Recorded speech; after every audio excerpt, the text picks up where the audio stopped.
Welcome, my friends. Welcome to my world.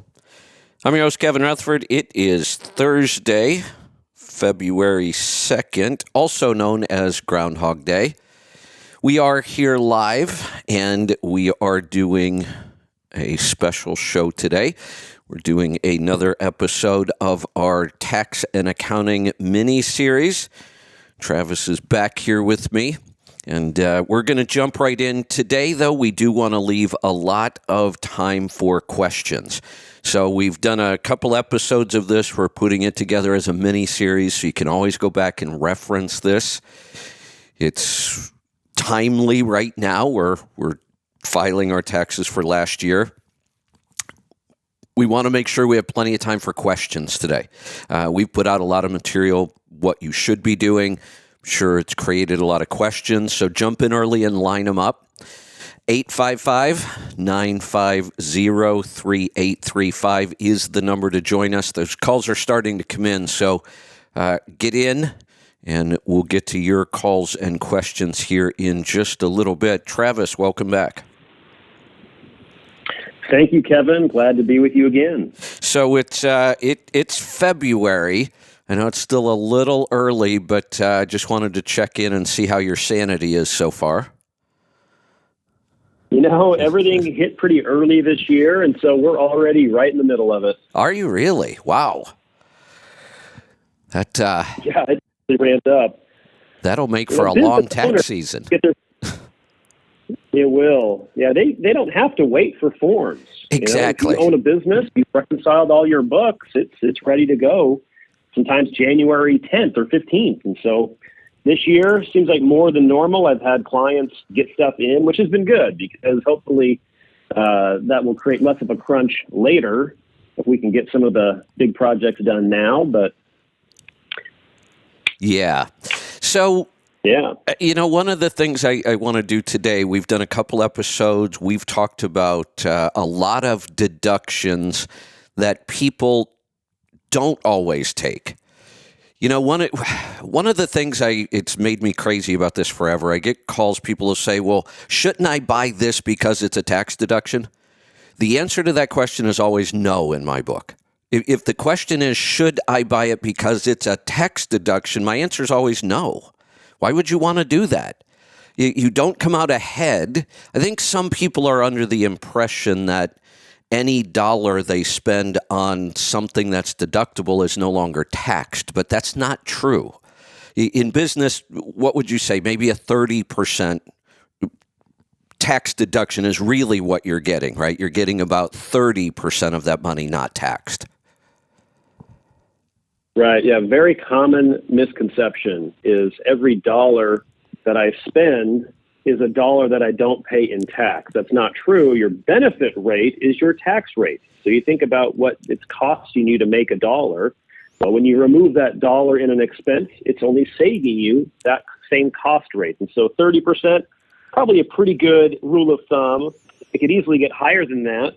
But, especially if you're in a high tax state. Another common misconception, Kevin, that I see all the time is people that don't understand how graduated tax rates work. Yeah, they say, yes. if I earn that money, it could push me into a new tax bracket. Oh, no, then I can't do that. I say, well, what's your worry about that? Well, then if I go from the 12 to the 22% tax bracket, all my income's taxed at an extra 10%. Right. That's not how it works. Yeah, just to clear that up, it's only that marginal amount that enters that new bracket that gets taxed at the higher rate. It's only the amount exceeding the threshold where you're going to be taxed. Everything else is taxed at filled up the lower rates is taxed at the lower rates. So I'm not sure if I know this correctly or not, but wasn't there a time in our history that wasn't the case, that we actually had tax brackets where once you went over that, everything was taxed at that? Was that ever part of our tax code? I've been doing this for 15 years, and ever since I've been in school learning about tax rates, the rates themselves have changed 2 or 3 times. Yeah, right. But the way that they work with the graduated system has not changed. It's possible that, I don't know, I 80 years ago, it was different. I thought I remembered, like, I've been doing this since like the early 90s, and it's always been that way too. It's been progressive, but for some reason, it seems to me like I've read that there was a time where that wasn't true. Certainly, we don't need to think about that today. So we've covered a lot of stuff. What I want to do on today's episode, because this will probably be our last episode of the mini-series for this, maybe later on in the tax season, if we can, we'll get you back just to answer questions. I want to kind of go back, recap a little bit of what we've talked about. I want to talk about why we do this at all. Why do we even talk about accounting and taxes? Then I'll let you kind of wrap up with your thoughts on this, and by then we'll probably have a ton of questions, so we'll start getting to them. So let's stick with this idea that, people want to go spend money to get a tax break, and I've tried to talk them out of that forever.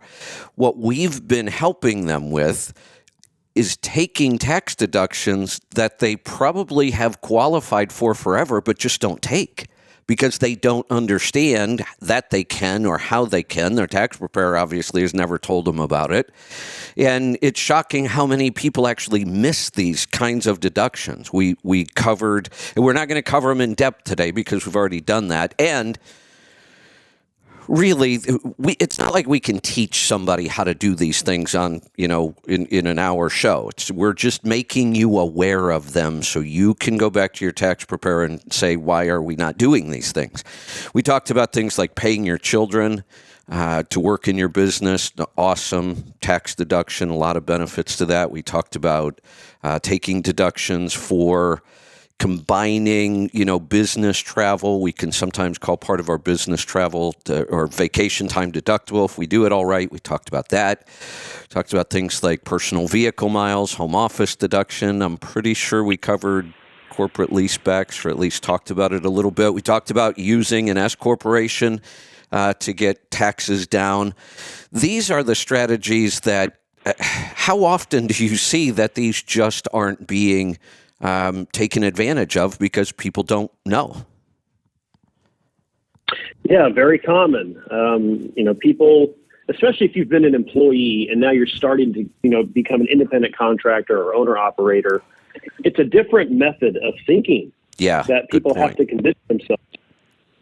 And so, it's something that you have to get some experience. You have to have a mentor. You don't just come up with this on your own. And so people eventually do get it, usually, if you've worked with them for a while. But yeah, when you say, new clients that come in, it's very common. They're missing out on benefits that they already should qualify for. Yeah, and we're not asking them to spend any more money most of the time. We're just saying go back and put in place the things you need to do to take these deductions. You've already spent this money. We're not asking you to spend anything more. Right. We're just saying, look, you already spent it.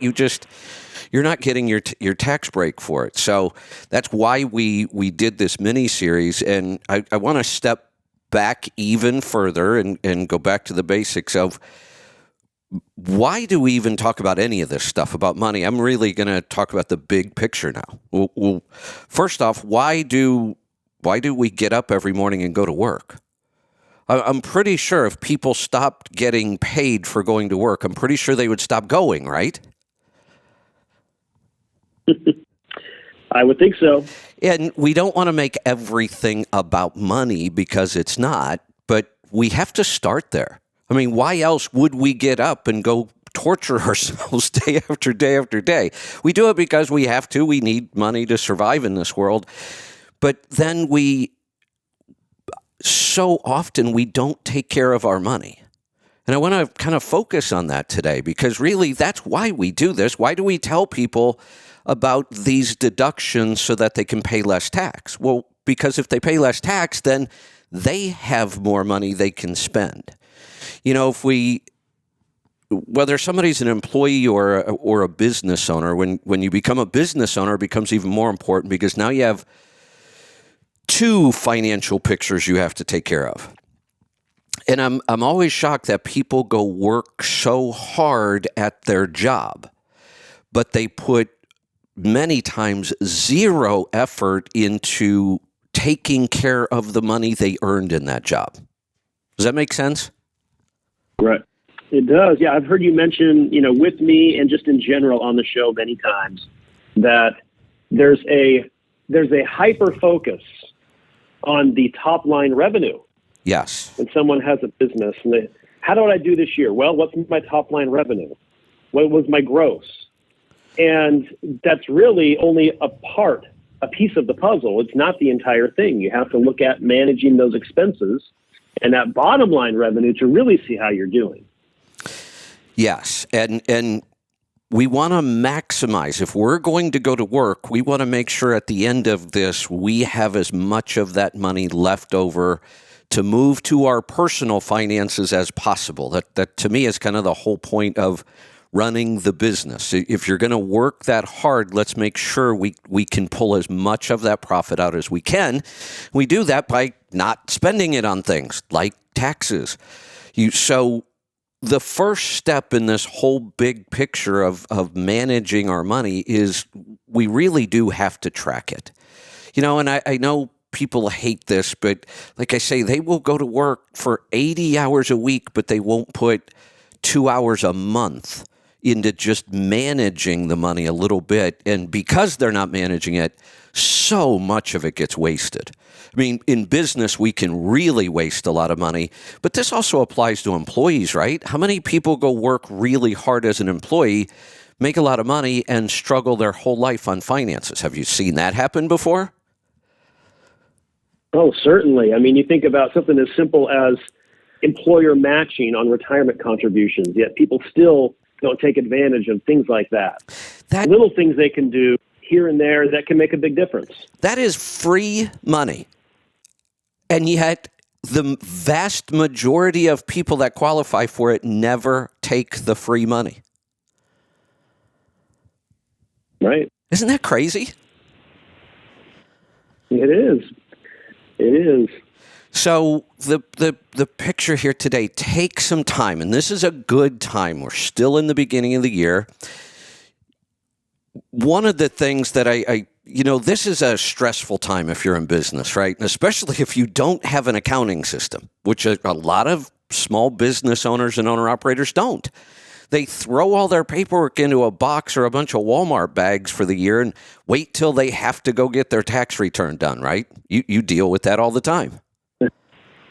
That's right. Yeah, we get some of those Walmart bags on our desk. Yeah. Don't do this. And it's aggravating. It's stressful. You're trying to get, now you think, I got to get all this stuff together. I don't want to do that. Take the time right now to say, look, I'm not going to do this anymore. I'm going to get an accounting system in place. I'm going to know my numbers.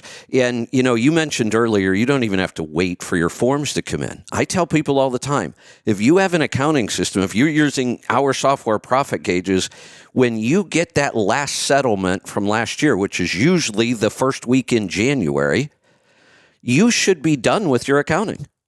You put in December in the first week in January or so, and you're done.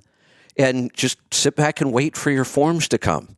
That's it. Don't be scrambling around in April with a bunch of bags. You are losing so much money doing this. You put a lot of work and a lot of risk into earning that money. Let's not blow it because we won't put a little bit of time into taking care of it. Then, whether you're a business owner or an employee, we move on to the next step of this, and that is now the profit or what you earned in your job is now yours. This is now your personal money. A lot of people mismanage this as well, and it's shocking to me that the statistics are in this country, as wealthy as we are, as many opportunities as we have, 90% of our population retires and they're dependent on somebody else. 90%. They're either dependent on, government programs or, living with relatives or that is really sad. When we have the ability to earn so much money in our lifetime, and I'm just talking about the average person in this country can earn an awful lot of money in 40 or 50 years of working, and yet they end up at the end of it with nothing. And it's really not that hard to save money if you just have a plan, right? I'd agree with that. Yeah, I think that one thing that we're combating altogether is human nature. Yes. Human nature is to accelerate enjoyment, defer pain. When you're talking about getting ready for your taxes, and I'm not going to think about that. I'm just going to work hard in my business, and then I'm going to just kind of I'll gather some receipts, and I'll just drop it off at my guy's office, and he can figure that out. Well, I mean, that is human nature to procrastinate. That is human nature to go that route. But it's so much better to improve yourself and, like you say, have a system. And one of the big benefits is your expectations. Inevitably, someone is going to procrastinate, and then they're also going to expect, I don't think it's going to be that bad. And then, of course, it comes back, and it's just a disaster, right, compared to their expectations. So much of our happiness comes from how our reality compares to our expectations. Good point. And if we can condition ourselves to know exactly, or at least have a good idea of, well, I had a great year, therefore I'm going to pay about this much in taxes, and I'm educated on the topic, and I have accurate books. And when it comes back and it's around that, you feel good because okay, my system's working. I expected that, and here we are. You just brought up a really good point about expectations, and I think this is probably one of the most important years that we could talk about this. My first year as an owner-operator is 1986. I've been doing this a while, and I've been watching other owner-operators and numbers and taxes that whole time, and we just came out of the tax year we are doing right now was record-setting. In the entire time I've been in this industry, we've never seen anything like it. Now, Travis, you look at a lot of owner-operator tax returns. You know what the norms are. You know about what to expect. Let me give you this example. One driver, one truck. He's one of our listeners. Actually, you just spoke to his wife, Angie. She's our call screener. She's been working with us and for us forever as well. Matt, one truck. It's not a team. And he's the only driver, and he netted last year over $300,000. I mean, just to gross over 300 is pretty extraordinary. Yeah, his gross was about $500,000, a little over $500,000. One driver, one truck. That's how good last year was. That's incredible. The reason I'm bringing it up again is because you mentioned expectations. And it's human nature, I think, that if we don't have some sort of accounting system, our expectations are going to be incorrect. And you're right, they're going to be incorrect in a bad way. People don't realize how much money they made last year. And they'll say, oh, no, I couldn't have. I mean, I still owe all this on my credit card. Yeah, but you did earn it. You just didn't realize it. And that's when you spend it. And you don't know. It just kind of disappears. And people are like, well, what the hell happened with all my money? Well, this year, I'm really afraid that people are going to be shocked by how much tax they owe. I can't tell you how many times I've had someone come in and they make $275,000 a year. And, something came up. They didn't withhold as much. They reduce their withholding, or maybe it's a business owner or whatever, and it comes back, okay, you owe, $9,000 in tax. Oh, how am I going to pay that? Right. Right.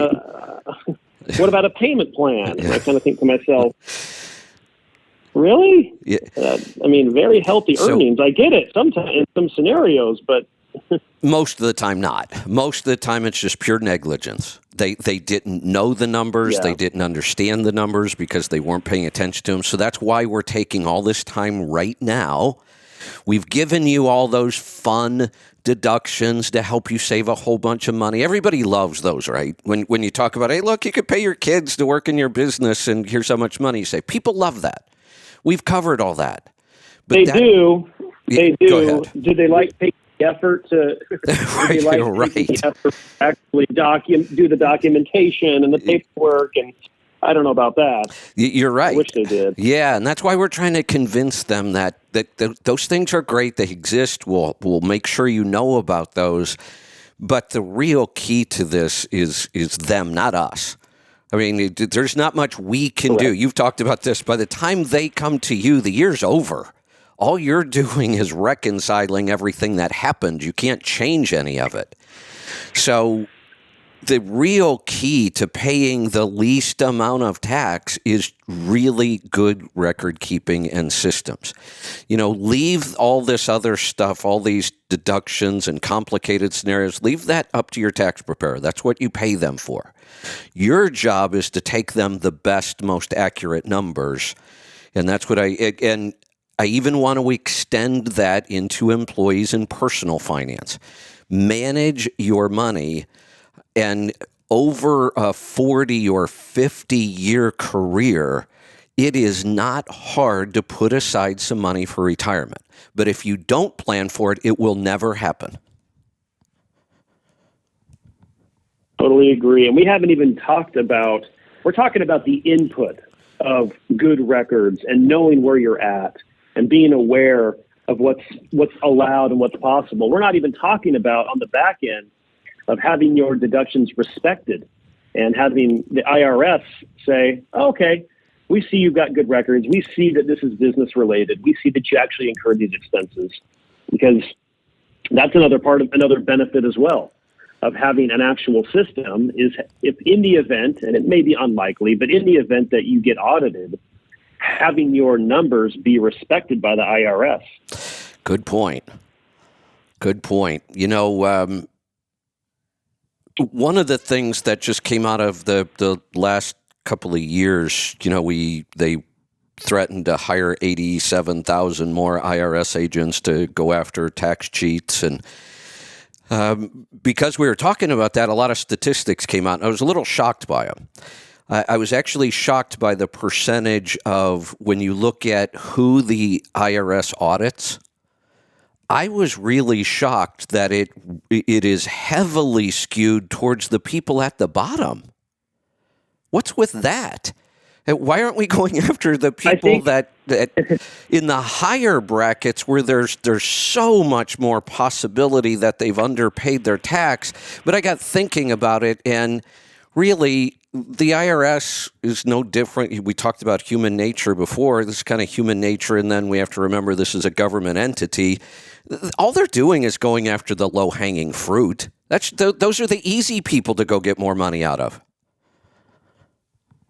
Right. So there's that side of it. I think that also the IRS has probably learned that the more likely that someone has a legitimate, operating, successful business, the better chance they do have a good system in place, and that their audit is not going to yield much because everything's in order, everything is documented. And, I think it's a two-edged sword at the bottom side. When the income is lower, you might have a struggling or a newer business that probably hasn't invested as much time, effort, or money into record keeping. And so they know that there's that side of it, but there's also a lot more fraud on the bottom side because they have these tax credits where you can take, for example, the earned income credit, and you can show a little bit of income, and you can walk away on a tax return with $5,000 or $6,000 of refund that you didn't even pay in.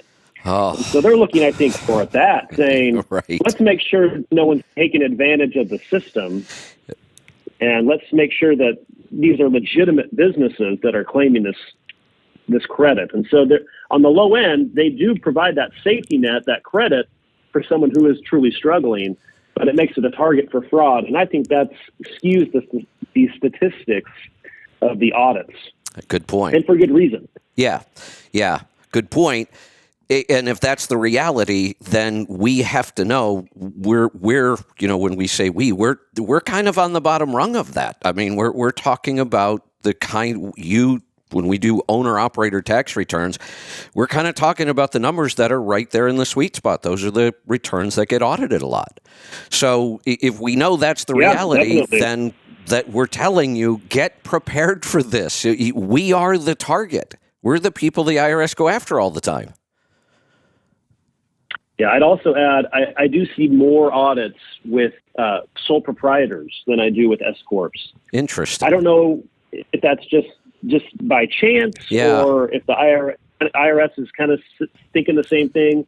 An incorporated business likely has better record keeping. It does have better record keeping. There's more reported on that tax return. Whereas, I mean, if you wanted to commit fraud as a sole proprietor, it would be very simple.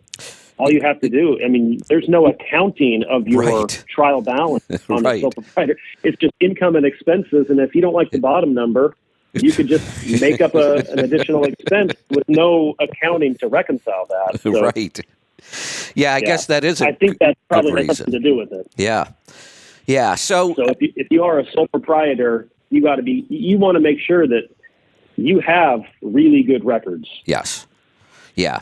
And let's move on to the second part of that. You know, there's two parts to what we're talking about. There's taxes and there's accounting. And in general, I like to see owner-operators do their own accounting and pay somebody else to do their taxes. I mean, and anymore in today's world, employees, I think they should do their own tax return. Most of the time it's fairly simple with some of the changes. Now, once they get into things like owning property, maybe they have some real estate or they've got retirement accounts, then you might have to start looking at paying somebody to do it again. But as an owner-operator, do your accounting. Don't pay somebody else to do your accounting. And that comes from somebody who, my first really successful business was doing accounting for owner-operators. I made an awful lot of money doing that and built a really successful business and helped a lot of people. But I realized I wasn't helping them as much as I could. When you hand off that accounting in a business this small, you give up all the insight. You're not going to understand your numbers correctly if you weren't the one working with them. And when I was charging people to do their accounting, I realized that. And I said, wait a minute, I think there's a better way. What if I could just teach them how to do their own accounting and give them software to make it easy? And that's why we created Profit Gauges and why we got out of the accounting business. Because I don't think, as a business owner of this size, you should give up that task. I think you should just, and I know people hate it. I hated it. I don't like doing this kind of work. But I think you need to, in order to understand your own business and your own numbers. What do you think? Yeah, it's the best of both worlds, like you say, to make the tools available. But you want an owner-operator. You want them to have their head in the numbers. You don't want them to disassociate and say, well, my bookkeeper takes care of that and whatever it is, it is. No, you know it better than anybody because the bookkeeper is not as invested in your business as you are. Exactly. And so having the correct tools, but also having your own ownership of the numbers, I think is the sweet spot for an owner-operator. I agree.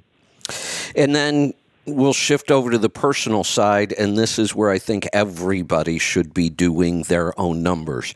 And, you know, I think about my lifetime.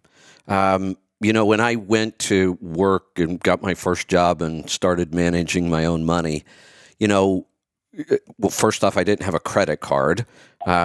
I had a bank account, but I didn't have, 37 different subscriptions being taken out of my bank account like people have today. Managing money, and we're not talking that long ago. I know I'm old, but I'm not that old. Managing money was fairly simple, right? You had cash, you spent the cash, and you had receipts, and it was pretty easy to take care of. Haven't things gotten a lot more complicated with all of our electronic transfers and credit cards and debit cards and subscription payments? And it really is a much different now to do your accounting. I say yes and no. I mean, you have more tools. You have more ability to see it all in one place if you're organized. But there it takes you go. More organization. Good point. Yes. Good point. And I've been talking about this program forever. I'm going to talk about it again today because it's one of the best deals I've seen on the internet. I have used this program for free.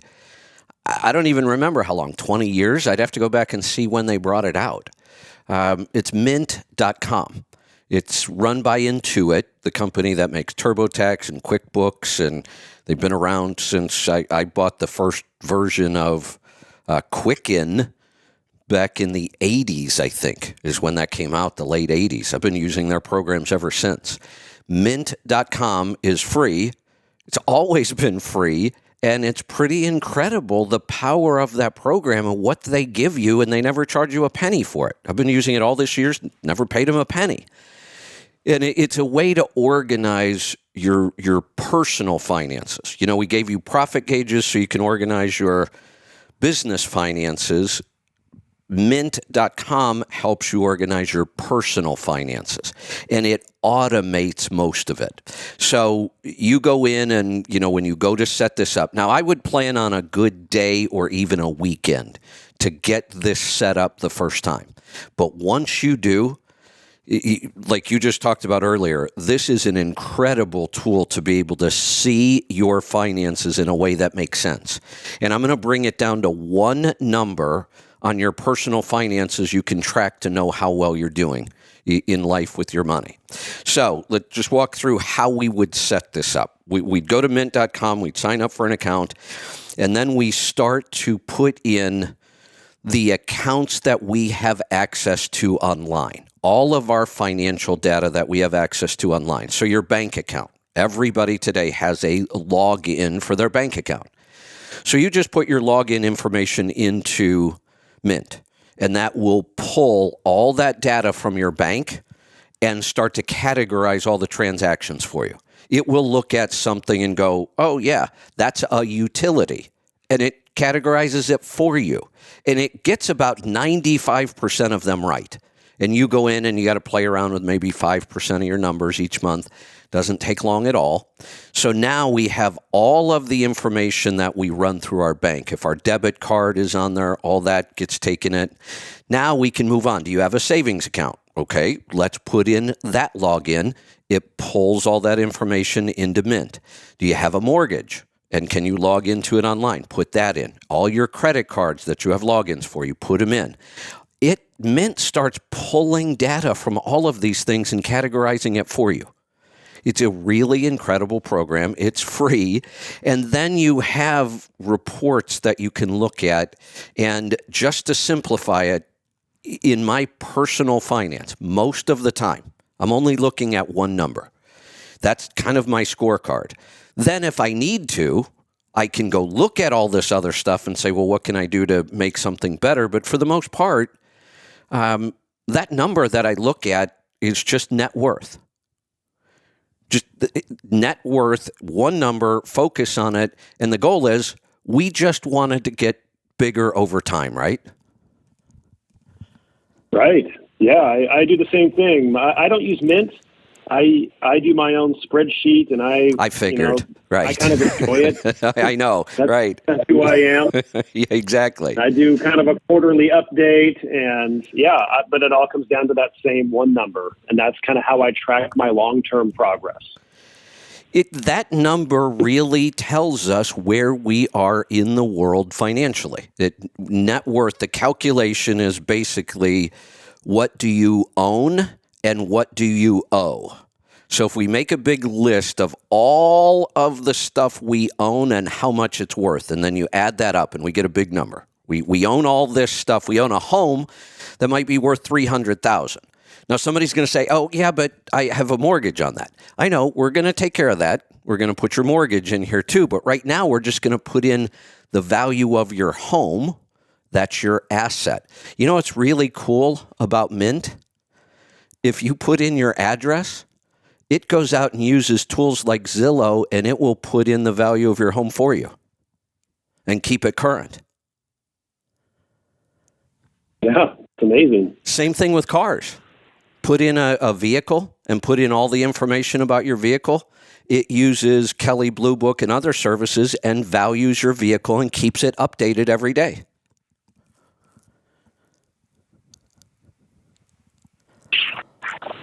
So now we've got our bank accounts. We can start putting in our assets.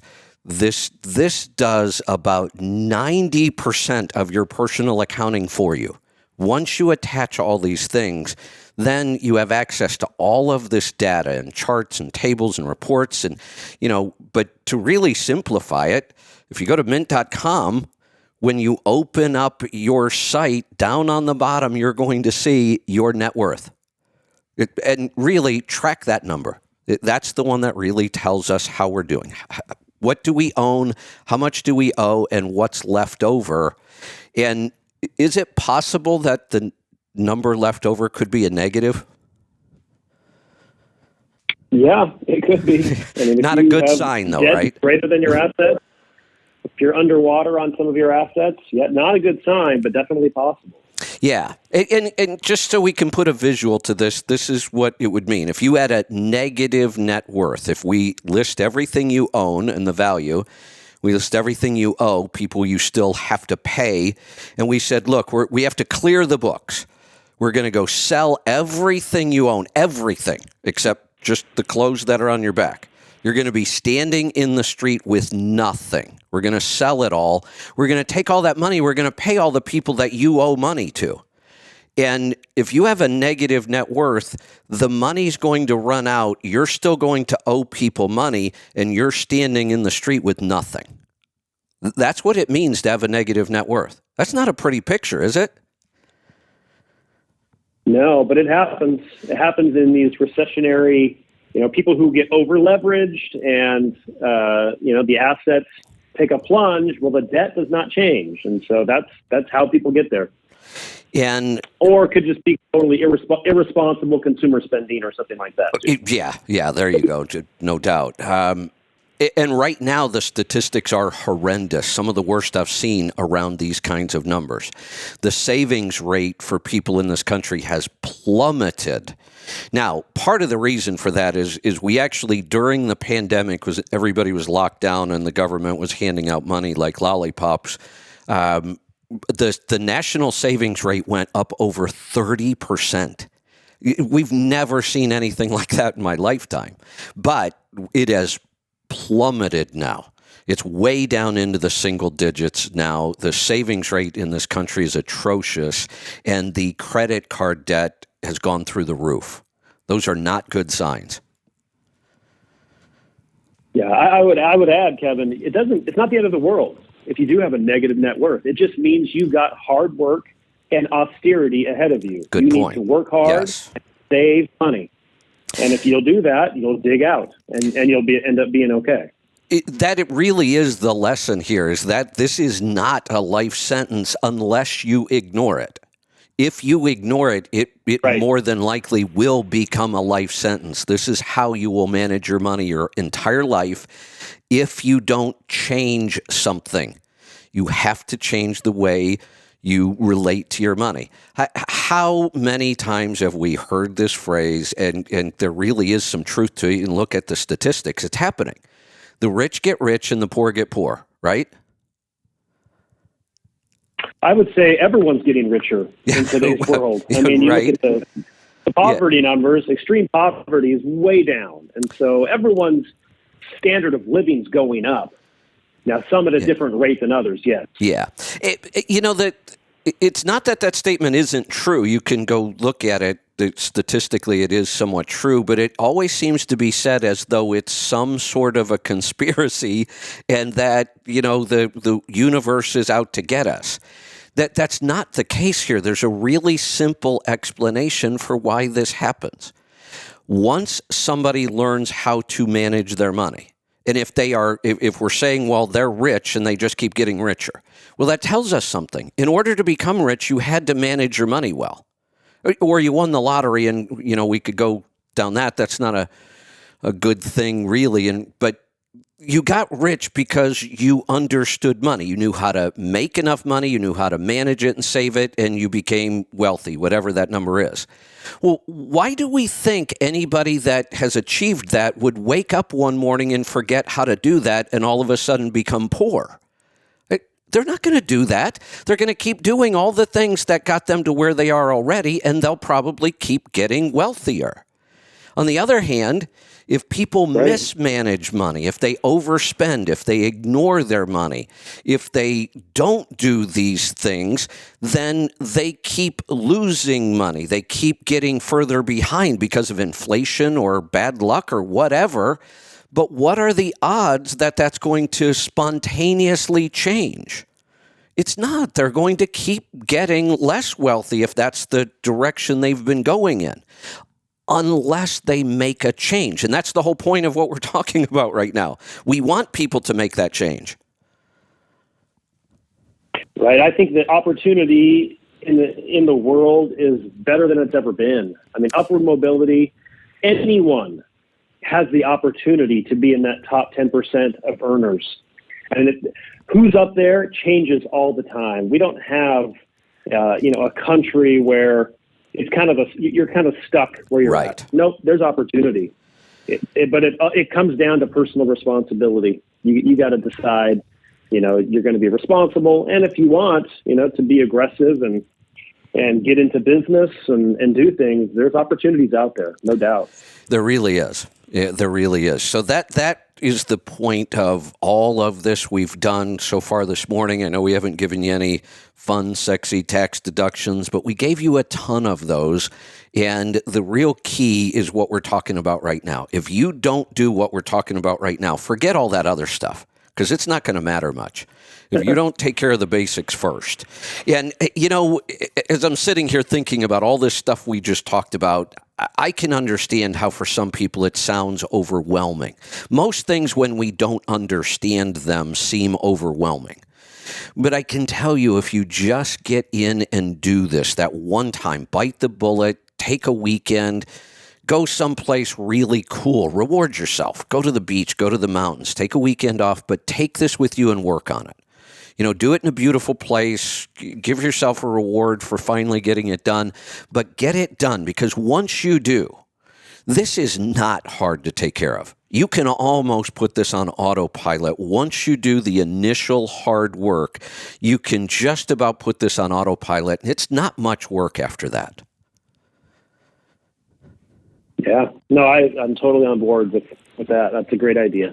All right. I should tell you, Kevin, I do have a 9 o'clock today, so got it. We're probably have to duck that a little bit earlier. That's okay. We're going to jump right into some calls right now. Then we're going to get started in Florida. Matt, welcome. Travis, by the way, this is Matt, the one I was talking about earlier with the crazy numbers this year. Great. Yes. Good morning, gentlemen. What's up? I've missed the last 2 times you've been on the air, so I'm going to start back from your very first time. And Kevin, you started with, getting stuff done in early because it was the very first week of January. Right. And that week, I had gotten an email from my CPA stating for corporate returns, I am a full-blown S-Corp, that their cutoff is Monday, February 6th. If your paperwork isn't in by February 6th, they would not guarantee your corporate return getting filed without an extension. Wow. Yeah. It's a crazy time for these tax preparers. It seems like a crazy system. You cram, a year's worth of work into 2 months is what it feels like. Right. Yep. And then you were talking about the progressive tax code and the graduated bracket. President Abraham Lincoln was the first one to sign that in. Okay, so it's been around a little while. It's been around a little while. Yep. Okay. Yeah. I don't think that matters much to us. So, yep. My biggest question is, if you're talking today with investing, just one quick comment about Mint.com. They did the same thing you did, Kevin, with ProfitGate. So normally on a P&L, we're looking and down to what we call the bottom line, your net income. Right. And that's at the very bottom. You took and moved that all the way to the top. So that's the first number you see. I did, when you look at a business tree. Right. And Mint used to be that way. Your net worth was, after you scroll down their whole page, at the very bottom was your net worth. That's now at the top of the page. Yeah, I didn't catch that. You're right. It is. Travis, this goes back to, when I first started developing profit gauges and laying out the reports. And, I was working on what we called our business report, which is kind of an expanded profit and loss kind of thing.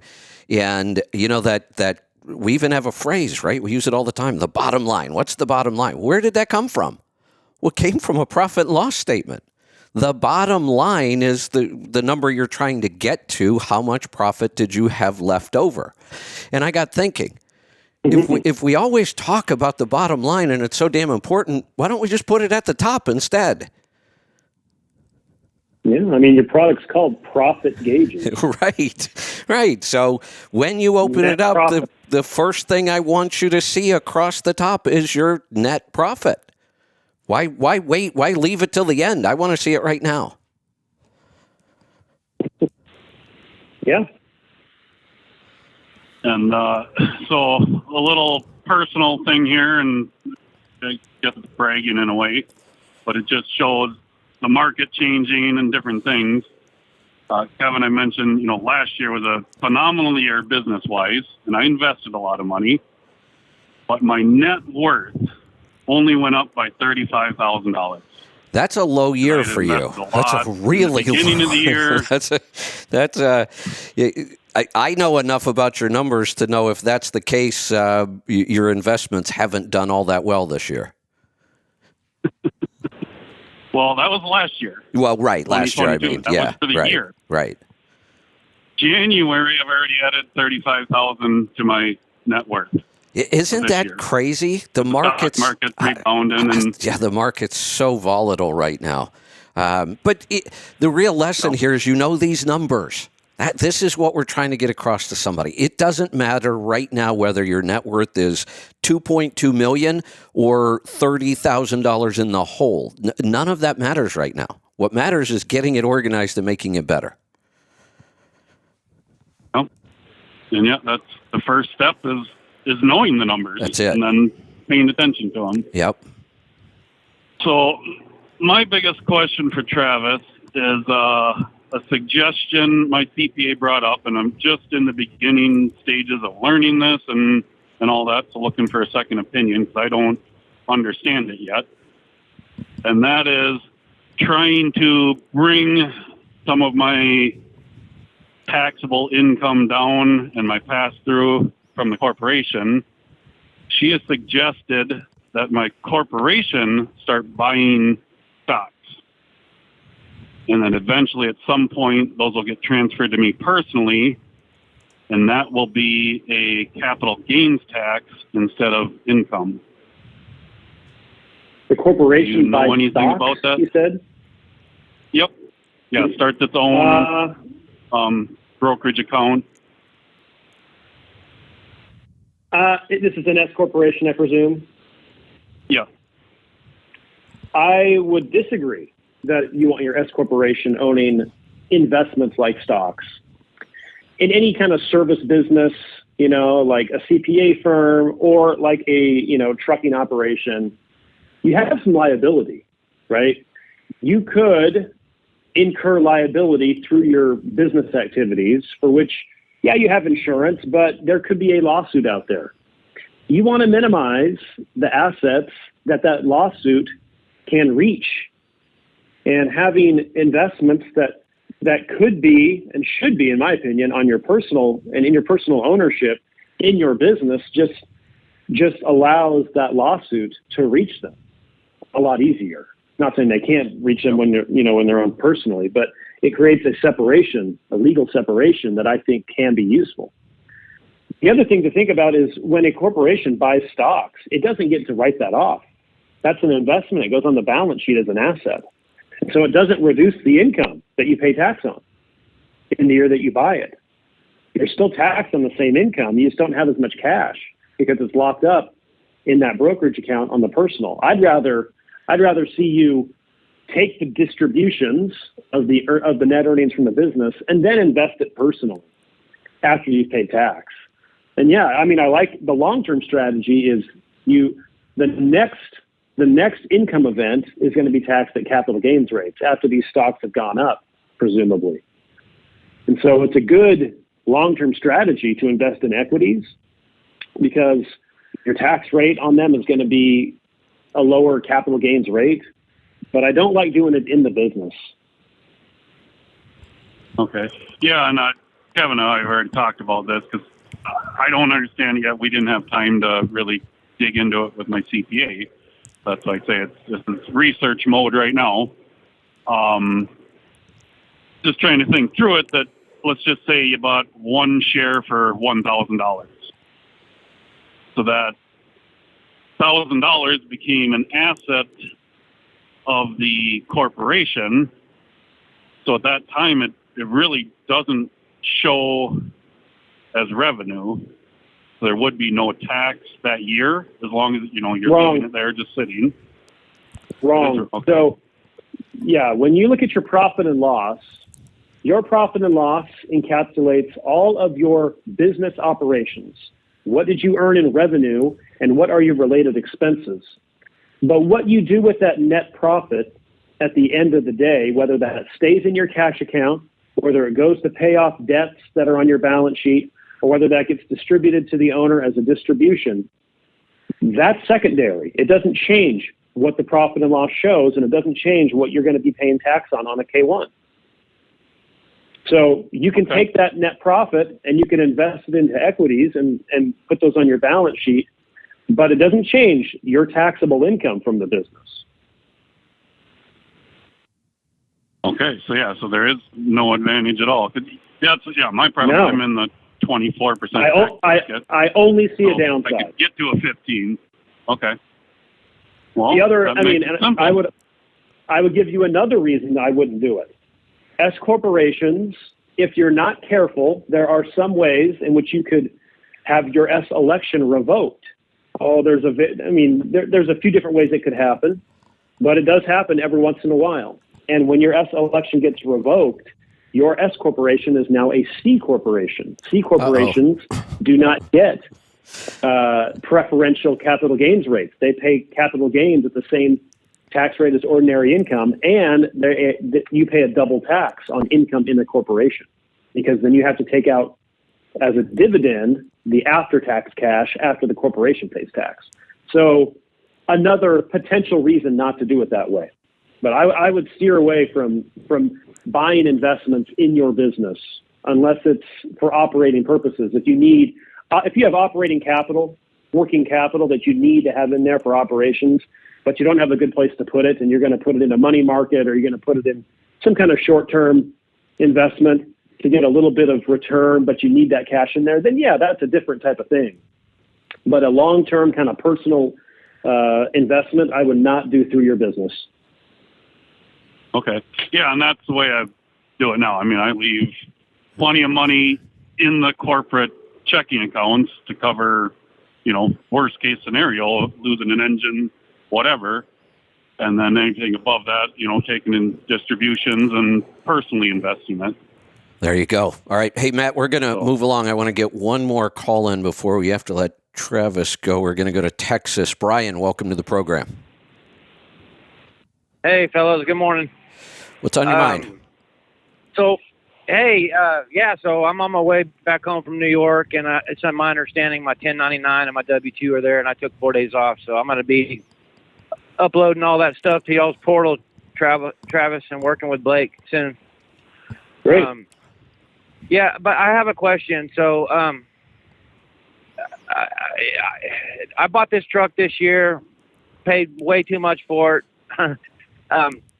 I'm going to have probably like $60,000 something in write-offs for repairs and stuff, and I was going to depreciate it, right? Take a little depreciation up front and try to come up with a zero tax liability this year. But I'm considering buying a new truck, and so I want to know what the tax implications are. Like, should I take depreciation or not? Because if I turn around and sell this truck, there'll be the recapture of the what we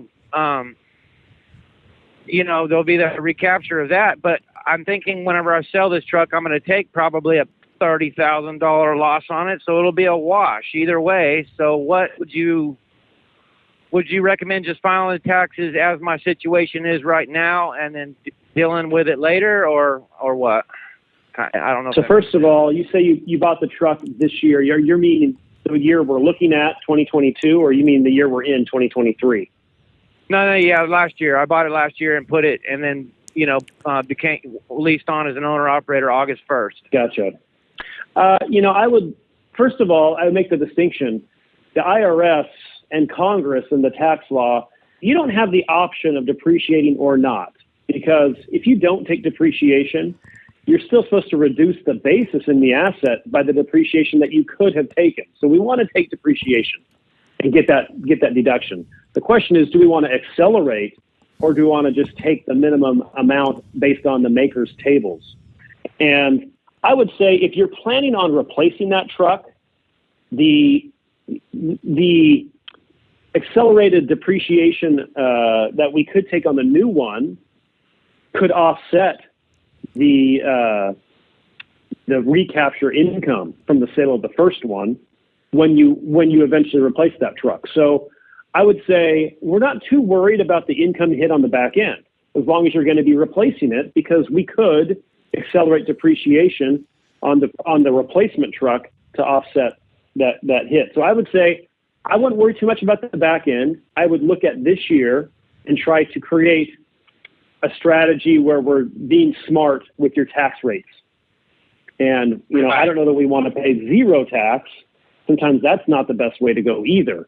We might want to use up the lower brackets. And because whatever we pay tax at now leaves us deductions for later. If we're going to be in a higher bracket, we might wish that we'd had some income recognized in an earlier year when it could have been at 10 or 12%. So that we might want to recognize a little bit of income this year.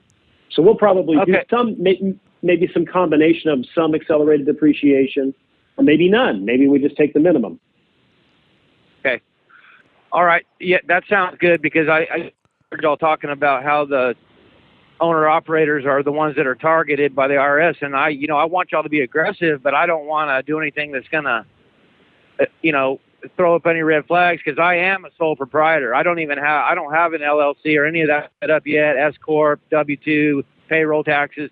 That's the next step for me. Which, yeah, I would caution everyone as well listening. I hope that we didn't scare you with some of that talk about how the IRS looks at sole proprietors more often. I think they do. If you have a legitimate business and you have good records, you have nothing to be worried about in the case of an IRS audit. Right. You can prove and document your expenses. You don't need to be worried about an audit. It's an inconvenience, but it really shouldn't change anything, because they're really looking for someone who is writing off a hobby, or they're making up expenses, that type of thing. That's what really they're on the prowl for. If everything's in order, they're not going to cause you any problems, in my experience. Well, I got a P&L from Profit Gauges. I also have a P&L from, I don't use Mint. I use Intuit, QuickBooks for self-employed. It's probably close to the same thing, but I have P&L from both of those. And so me get my taxes in this list. Oh, hey, Brian, you are really starting to break up pretty bad, and I need to jump in anyway. Travis, I see it's 9 o'clock, so we got to let you go. Thank you so much. It's been an awesome series. We've got this all together. People can go back and listen to it all from start to finish. A lot of great information in there, and maybe we'll stay in touch. I know you're about to get really busy, but at some point during this tax season, we maybe bring you back just for Q&A. I would love that. Perfect. All right. Thanks for having me We'll again. let you get on with your day. Thank you so much. We'll talk to you soon. All right. Thanks, Kevin. Take care. All right. I've got some calls coming in. We are rolling into a free-for-all here. First hour is Down and in the books, it's now a free-for-all. Anything goes. Pick up the phone and join us. 855-950-3835. You know, talking today about net worth and that number, being able to focus in on just that one number, and it tells us how we're doing financially. Now, if we want to do better or figure out why we may not be growing that number as much as we want to, then of course we could go dig into the underlying numbers. But we're not telling you have to become an accountant. We're not telling you have to become a financial planner and you've got to look at this stuff every day. Not even close. I'm just going to say, if you're an owner-operator, get profit gauges. There is nothing out there better or easier. Then for personal finance, get Mint. There's nothing out there better or easier. With those two tools, sit down, do this one time, and then you really don't need to look at your numbers more than about once a month, if that. Really. Personal finance, if you wanted to look at once a quarter even. We're not talking about something you've got to do every day, not even close. Get it done. Get the hard work done up front. Then you have all this data, and it's just easy. I mean, you can open up profit gauges and review your numbers in about 5 minutes. You could open up Mint and review your numbers in about 5 minutes. And that's it. Our next release of profit gauges is going to work a lot like Mint. We actually modeled it after Mint. Why reinvent the wheel? Where profit gauges now will become as automated as Mint is. Meaning, if you have a business credit card, you'll be able to put it in and pull in all your transactions and have them categorized. Your bank account information will be pulled in. So that's our next update on profit gauges. So use these two tools. Get the hard work done. And I'm not going to try to kid you. In the beginning, it is hard work. It sucks. You got to go find all these accounts and you got to get the passwords. And it's work. It really is. I don't like doing this kind of work. I really don't. This is not what I like to spend my time on. Once you get it done, though, then it's really easy. I do like to open up Mint and just see my numbers and not have to do any real work, but know how well I'm doing or not. I'm pretty sure 2023, there's a really good chance my net worth's going down this year. We managed to kind of struggle through 2022. And when I say struggle, we're doing okay. Not nearly as good as we were the year before. And we're heading into a tough economy. We're now out on our own and independent. But I have all that information. It's right in front of me. I can see it. And I don't have to do any real work anymore. So a couple things I'm going to start focusing on with numbers. 2 numbers. Let's think about what's really important in life. And we've talked about something called keystone habits. When you change a keystone habit, then a lot of other areas in your life tend to get better, just by default. The 2 biggest keystone habits that I've found are the habits you have around money and health. We don't want to make money everything, but money is critically important to live in this world. Unless you're willing to go, create a life where money isn't important. There's nothing wrong with that. But for most of us, the money is important. It means a lot of what our life is going to be like, how much money we have. Money can be a really powerful tool to do a lot of good. So we find when people improve their habits around money, it's what we call a keystone habit, everything else seems to get a little better. That's a good thing. There's one more habit that's an even bigger keystone habit than money, and that's health. So I think two numbers you're going to start hearing me focus on a lot. We've been talking about one all day today, net worth. I mean, that is the one number we should focus on to know the health of our finances. HRV is a number we can look at to know the health of our body. If I have to pick one number for health, the way we use net worth for personal finance, if I had to pick one number to track for health after all these years of testing and tracking numbers and doing a lot of blood work and analysis and figuring out what is the best indicator of how healthy we are. Now, it also has to be an indicator that we can measure easily. You know, I don't want an indicator that we would have to go give blood at a lab and wait for the numbers to come back. HRV can now be measured with a ton of wearable devices. I've been working with HRV for about 5 or 6 years, and 6 years ago there was almost nothing on the market. Now, many of the wearables on the market can measure HRV. Heart rate variability is what HRV is. Very different from just heart rate. Heart rate variability. That's the number I now focus on for health. There's one number I'm going to look at and try to constantly improve. It's going to be my HRV, just like I look at net worth in personal finance and try to improve that.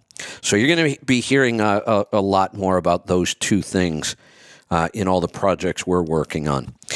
Phones are really quiet today. I'm going to wait a couple more minutes here.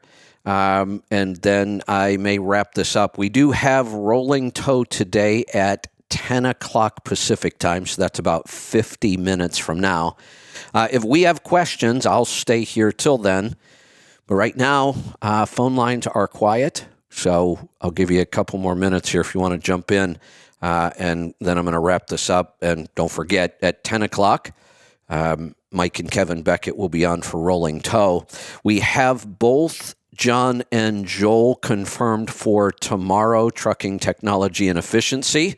So looking forward to that show. We haven't talked to John in a while. John's been out working pretty hard on the racetracks, I believe. So I'm sure he'll have a ton of stuff to update us on. Joel's been busy with all the testing he's been doing, which has been awesome. So we'll get some updates on all that stuff tomorrow. You know, calls are starting to come in, so I'm going to wait a couple minutes while we screen these. On Healthy Tribe yesterday, one of the members posted his results, and it was just an incredible testimonial. I love the testimonials that we get, you know, on the air. People call and say what their results have been. When people post them with numbers, I like them even better. And I was just talking about HRV. This person posted their HRV gains. Now, here was the scenario. They started carnivore on January 1st. So somebody had a New Year's resolution. They've stuck to it for the month. No doubt about that. Started on January 1st with carnivore and the stress protocol. The 4 things, and we haven't really released the stress protocol officially yet, the whole thing, but I've been telling people this is what it is. I'll just tell you so you can get started on this stuff. And he did. He took that advice. He got started on the stress protocol. He's doing the Wim Hof breathing, the X3 bar, the infrared sauna, the, what are we forgetting there? The cold exposure as well. 1 month. 1 month. His results were incredible. Really. You should go to healthytribe.com and read it. Scroll through the feed there. You'll find it. Just incredible results. Lost like 30 pounds in a month, which I know that's the number we expect to see it. We see it over and over. I'm still always blown away by it. Lost 30 pounds in a month and was never hungry. That's the real beauty of doing this right. All of his numbers improved, dropped a couple pant sizes, feels better than he has in decades in 30 days.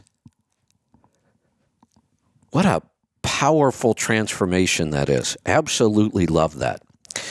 All right, let's get to some calls because it looks like they're starting to pile up here. Let's go to South Carolina. Terrence, welcome to the program. What's up, Kev? I got a couple of things. I guess you blew the phones up. I was on with Angie. She's like, "Oh my God!" Well, you got a backup coming. I know. You got to be careful what you wish for. Well, I couldn't believe how quiet it was. Sometimes I wander around the studio when I'm talking and I'm not looking at the call board. And I walked back to my computer to see it, expecting I'd have 3 or 4 or 5 calls there, and there's none. So I thought I'd... Well, you know what it is. People are listening. I know. And not trying to call in. Yeah. So now they're all calling. Yep. All right. I'm a company driver, obviously, and didn't they come out with some new tax thing or bill they're going to sign this year for if you make less than, I think it was like $85,000 that you got a certain tax credit? Did you hear anything about that? Well, here's the thing. You hear about this kind of stuff all the time because, right. People in Congress can write bills and proposals whenever they want, and they do all the time. So, it'll make the news. Well, let's think about this. If you want to talk about stuff that's been in the news on taxes, Kevin McCarthy actually reintroduced the fair tax. Right. I mean, there's always something about taxes being talked about in Congress. I don't start paying attention to them until they actually pass the bill. Okay. All right. So that's what I got. I tried doing a little research. Let me correct something because that's not true what I just said. I pay attention to all of these while they're happening, while they're being proposed in Congress, so that I could make people aware, hey, this is a lousy bill. Reach out to your representatives. Let's tell them, no, we don't want this. I watch it for things like that, but I don't try to look at their tax proposals and start figuring out how that might affect people because most of these never make it to a law anyway. Yep, yeah. It's just for them to look good. They're trying to do something and keep their constituents smiling. Once they pass it, then they have to start, writing the law itself. Then the IRS has to get it worked into their regulations. That's when we actually start paying attention to it and trying to learn it. But not up until that point, I watch it just so I know what shenanigans they're trying to pull this time. All right. Now, this is really weird now with me. I stopped taking berberine. I mean, like I said, I had the holidays were, I strayed, obviously. But I got on the scale yesterday, and I've been eating, since the beginning of the year, clean and all that, and I gained like 15 pounds. I'm like, I don't know where it came from. Only thing I changed, the only thing I stopped doing was taking berberine. So I don't see how that. Well, it can. Berberine impacts our hormones. We know that. That's one of the reasons why it works. It works similar to metformin, which is a diabetic drug. Berberine is just as powerful when it comes to blood sugar. And when we start messing with blood sugar, we're messing with hormones and things. Typically, if you get blood sugar under control, weight should go down. But it's not always quite that simple. So the quick test here is go back on the berberine for a month or two and see what happens. Okay. Yeah, I don't have it. And I do have a. I used to check my blood sugar and all that when I first started doing it, but I was sick of myself all the time. And then I got. Wait, you were on the berberine when you gained the weight. No, now we want to stay off the berberine for a while and see what happens. No. I didn't gain the weight. I stopped the berberine and then I gained weight. I misunderstood. That makes total sense to me. That's exactly what we would expect. Okay, all right. So because I'm like, again, when we become insulin resistant is when we start gaining weight. berberine helps improve our insulin sensitivity. That's why it helps us lose weight. So when you stopped it, and now you and it's not a huge change, but you've made a change. You're not as insulin sensitive right now without the berberine, and you gained some weight. That makes total sense. Okay. Yeah, I mean, I was like I said, I had a couple of beers. You know, I did things I shouldn't do, but there's no way I packed that weight on. I've done it before. I've been doing this for 5 years or better. Right. You know what I mean? There's no way. I've never seen this happen.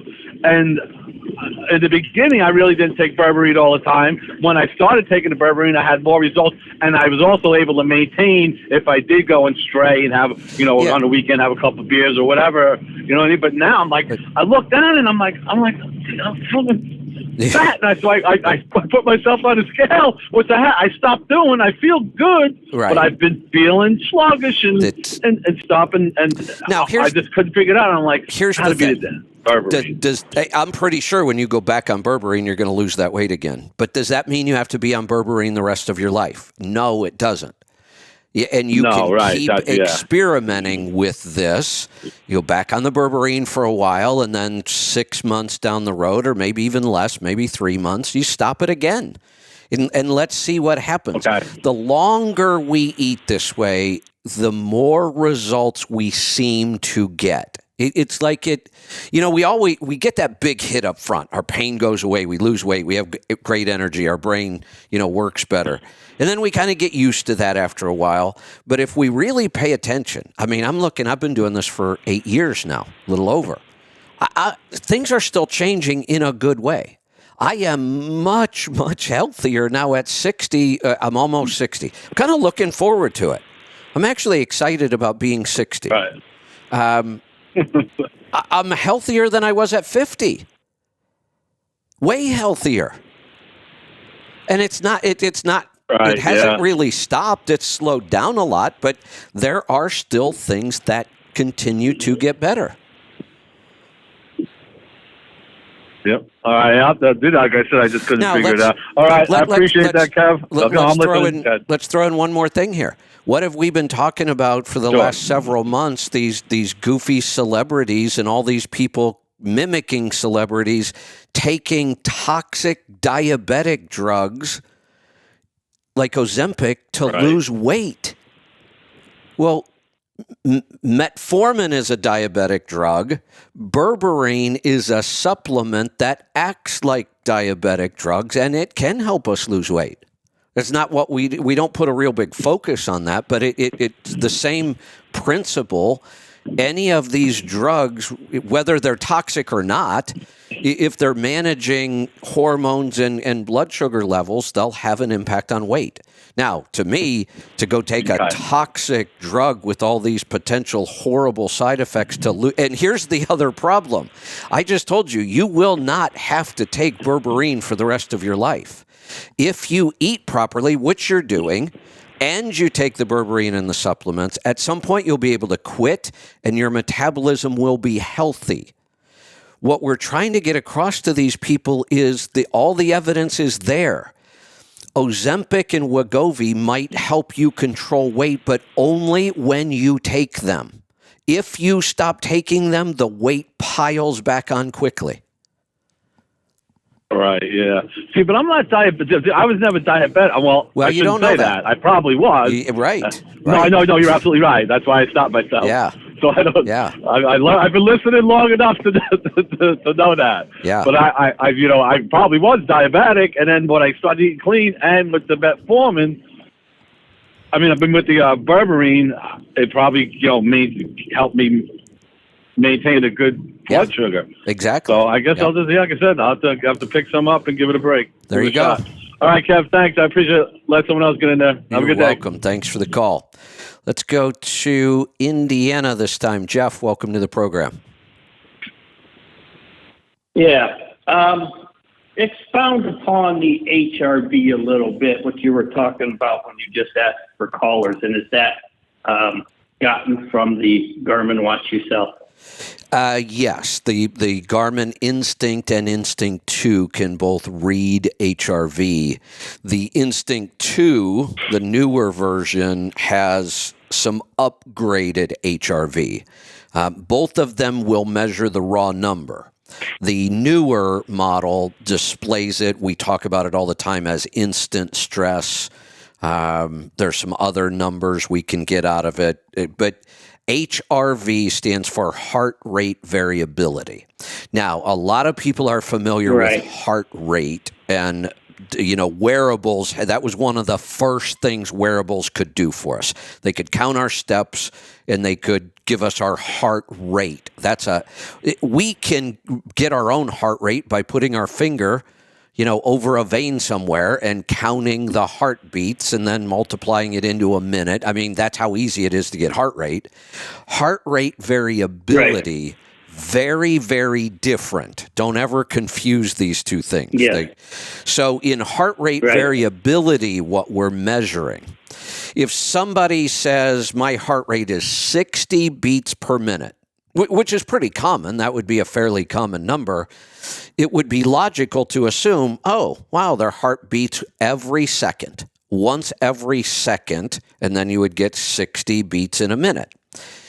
If that were accurate, if your heart was truly beating once every second precisely, you would be almost dead. That's actually not a good thing. We don't want a consistent heart rate variability. We want variability. That's what we're talking about. So what we want, and this is what the device is measuring, we're measuring the time in between heartbeats. So in this beat to the next beat was, let's say, 0.7 seconds, like 0.7 of a second. Then what we want, the next beat, the space in between, maybe it's 1.4 seconds, double, and then maybe it drops to 0.5, and we want it to be all over the place. We don't want that number to be consistent. We want it to vary. Right. And then we take that reading, whatever it is, and we put it into a scale. And we say, okay, your heart rate variability is 33. Well, what does 33 mean? Nothing really. It's just a scale we created. Now, the goal, just like net worth, the goal of HRV, I want the number to get bigger. Just like my net worth. Don't make it any more complicated than that.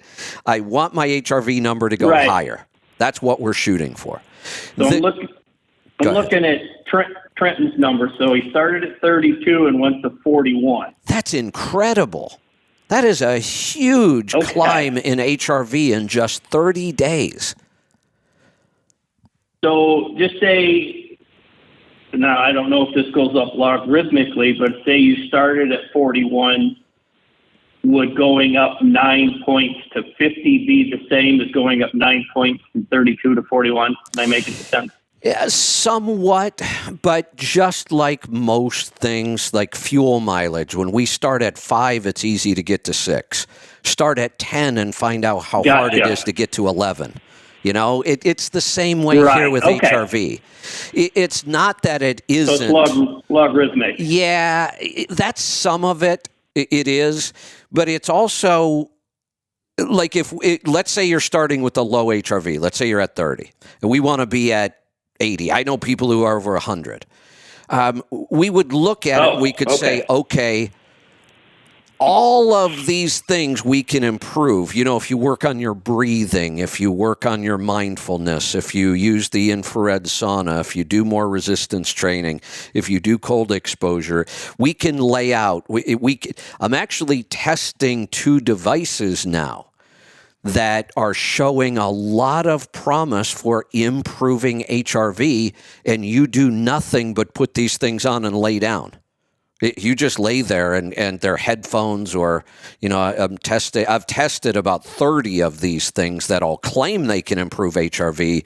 I actually have found 2 that are showing a lot of promise. Not ready to put out the names yet, but so if we were to look at all the things we could do to improve our HRV and we started doing them, and then our HRV goes from 30 to 40 to 50. Well, at some point, aren't we running out of things we can do?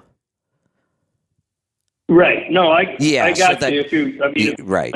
If there's 100 points on the test and you got 100, no matter what you do, you can't get more. Right. And when I'm at 30, there's so many things I can do to improve it that getting to 40 isn't all that tough. This guy did it in 30 days. He made this huge improvement in 30 days. When you start getting up to 60, 70, 80, you're not going to be able to make those big improvements anymore. Gotcha. So what you got to do is go a 30, 60 day, get a baseline, and then see how they change. Yeah. Yeah. Now, I will say there's one other factor in HRV, and I don't want to complicate things too much because our goal is to get that number up. There is another factor in HRV we look at, and it's balanced or unbalanced. We can be balanced. Okay. If we're balanced, that's what we want. So we want our number to go up, and we want it to stay balanced. We can get unbalanced on the low side and the high side, and here's how we're measuring this. We take a running 7-day average. So we take your overnight HRV every night, and then we average the last 7 days. And then there's a range. If you stay within that 7-day average, maybe a little lower, a little higher, you're balanced. But if your 7-day average was 47 and all of a sudden, you go out and drink alcohol, that'll wipe it out quickly. All of a sudden you're 15 points below your 7-day average. Now you're going to be unbalanced to the low side. You're probably going to feel a lack of energy. You're not going to have a lot of motivation. Now we could do the opposite. Let's say we're watching this 7-day average and all of a sudden we shoot 10 points above our 7-day average. I just experienced this last month. I went like 20 points above my 7-day average. And you know what? I had energy out the wazoo. I was running around like the Energizer Bunny. I was also heavily stressed. It was not pleasant. I might have been getting a lot of work done, but I was a wreck. I was like bouncing off the walls and aggravated and agitated and getting a lot of work done, but I wasn't balanced.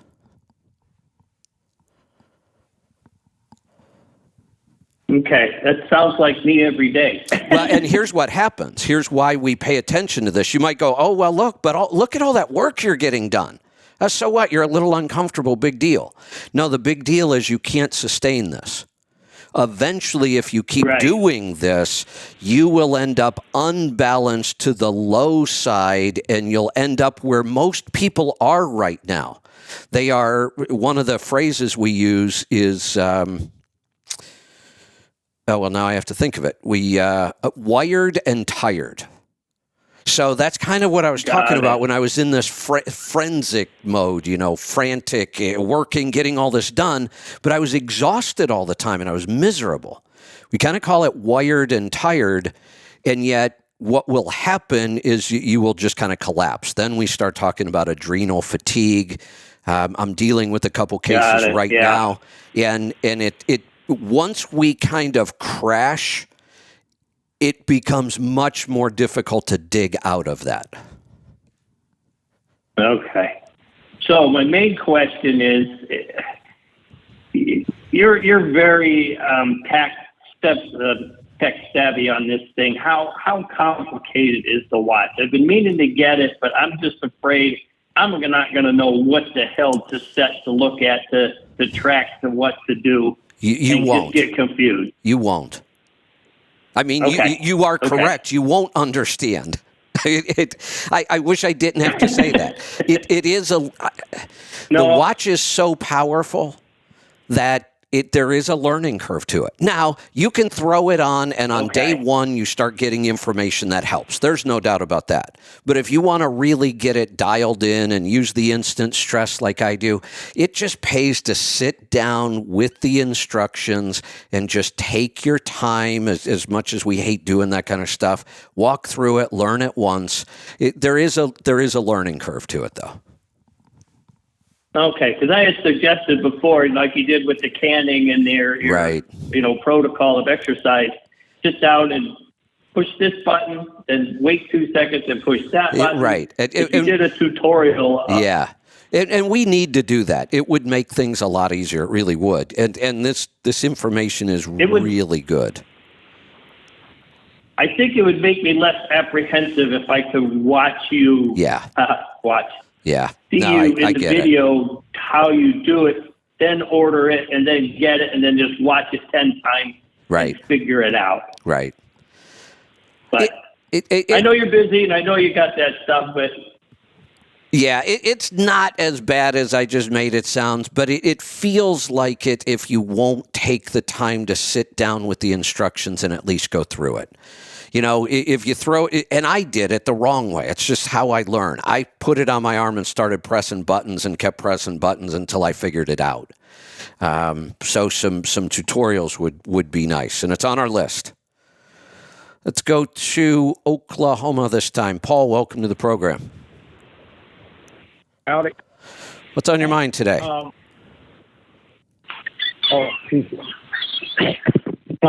After listening to your tax guy, Yeah. one thing that I see people do, they go into business, they become an S corp, but they forget to keep their personal and their business separate. Good and point. I'll just pay that as I'll pay the electricity, the house with the business account. Yeah. Because I got an office. Yeah. Very, very good point. Yeah. I'm glad you brought it up. So let's talk about that for a second. If you are a sole proprietor, if you operate your business as a sole proprietor, you can mix and match your money all you want. You can throw all of your business money into a personal savings account or checking account and pay for it. You can use personal credit cards to pay for business expenses. You can use a credit card that might have your business name on it for personal expenses. The IRS doesn't care. They do care that at the end of the year, you can separate them in a way that they can see what's what.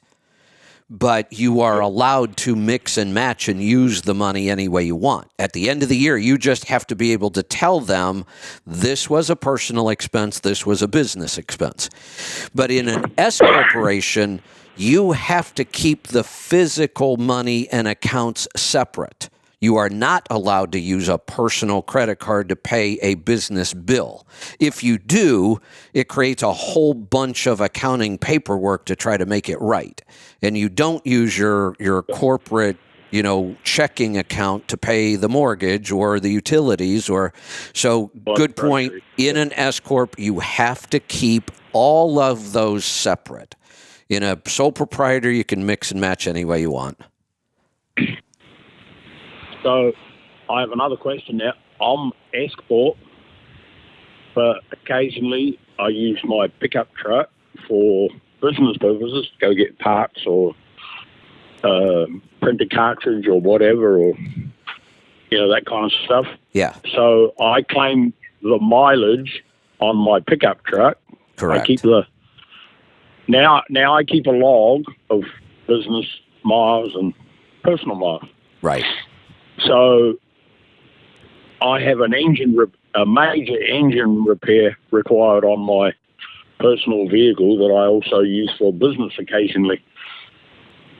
I think I got to pay it out of my personal, right? So I claim the mileage, or can I claim any of it as business? No, and this is one where I'm going to tell you what's possible, but I'm not going to go through all the details on it because it's confusing and you have to work with your tax preparer. There are times where we can switch back to a different method of accounting for our personal vehicle. Now, it's confusing as to when you can switch back, when you can't switch, but there are times where we can say, oh, look, it would be better this year if I use real expenses instead of the mileage allowance. So it is possible to switch sometimes, not always, but sometimes in a year where it would make more sense. But I can't answer that on the phone because I don't have enough information in front of me. You would have to sit down with your tax preparer and say, can I switch? And let's do the math and see if it even makes sense for me to switch.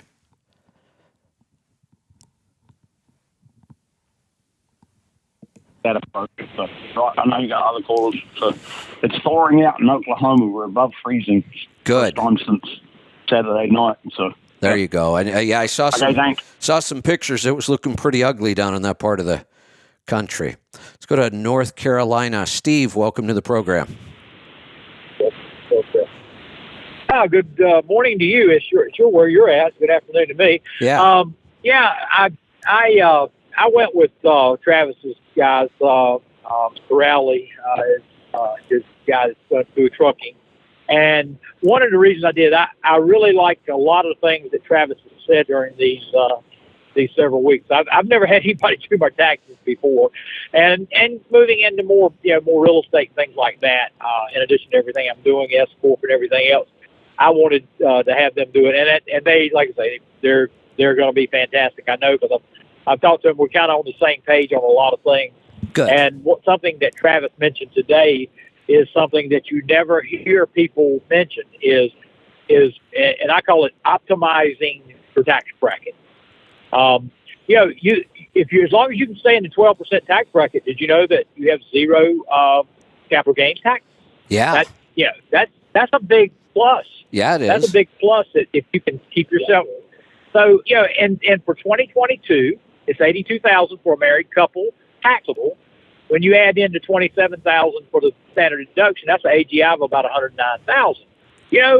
You can work things like your depreciation and all to keep yourself below that level.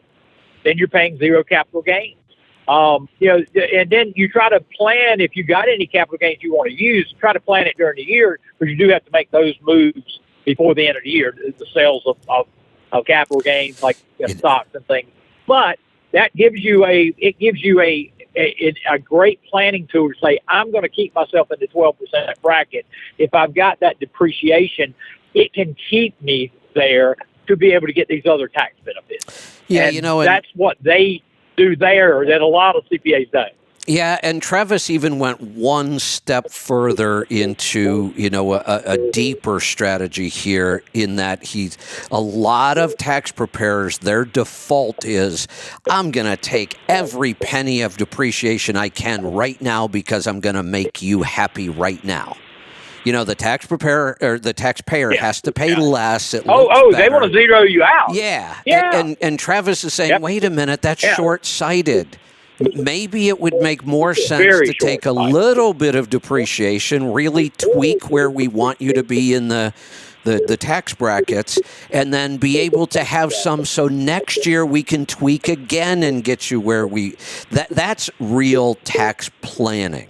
Now, the reason most people never take advantage of real tax planning is because they're missing two things.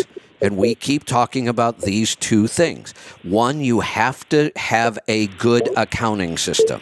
If you don't, you're never going to get to the tax planning stage. And second, you just started creating this now. You have to have a relationship with somebody who knows how to tax plan. Exactly. Yeah. And that's I still do some taxes. It's mostly from guys I've been doing them for 30 years, so company drivers. And I still do some. And I do a lot of planning with them to move a lot of their retirement money from traditional over to Roth, keeping them in that 12% bracket. Perfect. Yeah. And they're doing that now. And like one of them just retired, and he's getting ready to start drawing Social Security and his a little bit of pension. His wife's on Social Security, and he's going to he's going to have some space in there. He might be able to move more money to Roth. However, he's going to be at a low enough basis for his Social Security going to 2023 and his pension that if he doesn't use it, we got to look at it both ways. If he doesn't use it, he won't have to pay hardly maybe on 15% of his Social Security is all he'll have to pay tax on. Right. Instead of that 85% if he goes all the way up. Right. So you have to look at taxes. You look at it several different ways. Which way is going to be the best net way? It's like I told him, he's got $400,000 in his retirement plans, and I said you're not going to probably move all that over. But guess what? Once you assume room temperature, your kids can pay the tax on the as they grow Right. out. That's right. That traditional That's right. IRA after you die, they got 10 years to do it. But the more you can put in Roth, then along the way you can utilize a little bit of that of the traditional yourself, pay tax on it then, and try to it's nice to leave Roth for everybody, but you may not be able to. But if you look every year, every different tax angle at it, what is the best way overall, the overall picture? And I like what Travis and them are doing there. And for that reason. Because most CPAs, they're going to try to zero you out as truck drivers. Truck drivers always say, oh, my CPA just gets me to buy a new truck every 3 years, and we zero out every year. I said, well, you'll be able to drive until you die because you're not going to have I'm going to have a $4,500. I'm going to have a $4,500 a month Social Security check 2 years when I hit 70. Yeah. Okay. That's a lot of money. Yeah. And guess what? But over the years, I had great paying company jobs. I've made money and paid some taxes while I've been an owner operator. Correct. And I'm delaying to 70. I'm getting 32% more just for doing that. And thanks to all the socialists out here, we've had inflation, and the inflation rate, I got 8.9% raise this year. Right. I got 5.7 last year. This coming year, I'll get these next 2 years, we're going to get another 5 to 6% inflation rate. So it's going to be a $4,500 check. So, but the guys that are zeroing out every year, they're probably not going to get little if any. Nope, That's the thing. right. Now, I'm not wild about it, but I took advantage of the system as it was there. And the fact that I made good money early on is the reason that my check was so much higher. I was a Teamster back in the 80s, and we made decent money back in the 80s. And, they bring everything up to your 60th year as index to determine your fate. But, like I say, with Travis and them, they're the best I've seen, because I can say 9 out of 10 CPAs are going to try to zero out on our operator. Right. And to me, that's just very short-sighted. It is. We appreciate you bringing him to us. Good. Yeah, great guy, great firm. I like you, I did my own tax returns for years and years, and then even after I had to stop doing my own, I still was doing them for other people. I usually do some every year for somebody, but you just get to that point where it just doesn't make sense to do your own anymore. I can't possibly keep up on this stuff the way Travis does. Steve, I'm going to cut you loose. I got to wrap up these calls before the top of the hour. We have Rolling Toe coming up in just about 15 minutes. I'm going to keep knocking out calls until then. We'll go to Idaho right now. Mark, welcome to the program. Kevin, how you doing? Good. What can I help you with today? Good, man. Hopefully my service remains.